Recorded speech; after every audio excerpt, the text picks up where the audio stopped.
लालची व्यापारी की कहानी। प्रोस्पेरा के संपन्न शहर में विक्रम नाम का एक समृद्ध व्यापारी रहता था, जो अपनी विशाल संपत्ति और समृद्ध जीवन शैली के लिए प्रसिद्ध था। हालांकि विक्रम की समृद्धि पर एक अतिरिक्त लालच का ग्रहण लग गया, जिसने उसे नैतिक सीमाओं की परवाह किए बिना धन संचय करने के लिए प्रेरित किया।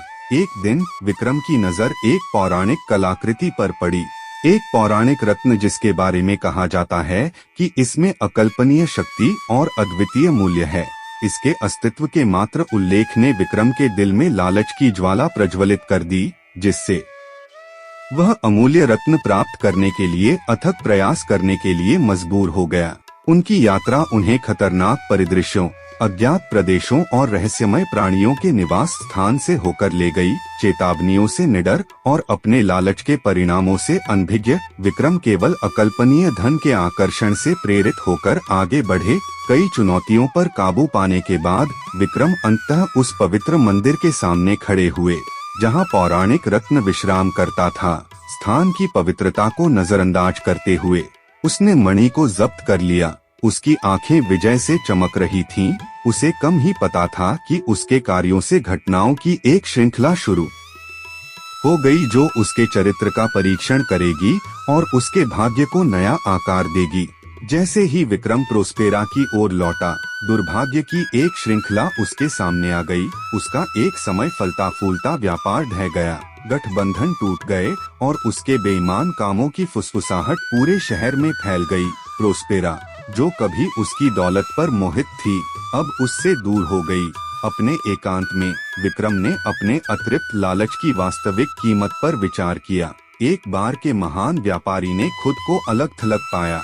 उसकी विशाल संपत्ति उसके रिश्तों में आई दरारों को ठीक करने या उसकी परेशान आत्मा को सांत्वना देने में असमर्थ थी।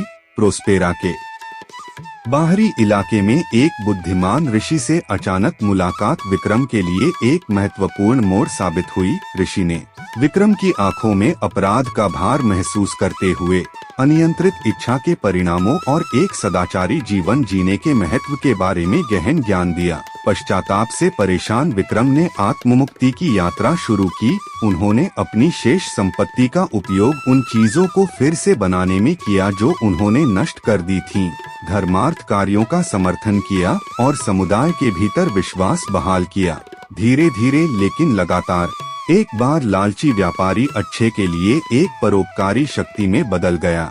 एक समय के लालची सेठ लालची व्यापारी विक्रम की कहानी प्रोस्पेरा में एक सावधान करने वाली किंवदंती बन गई।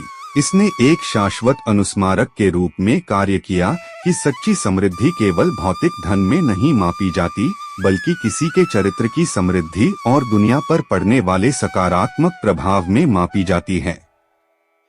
इस प्रकार की रोचक कहानियों को सुनने के लिए हमारे इस चैनल को लाइक, शेयर और सब्सक्राइब करें।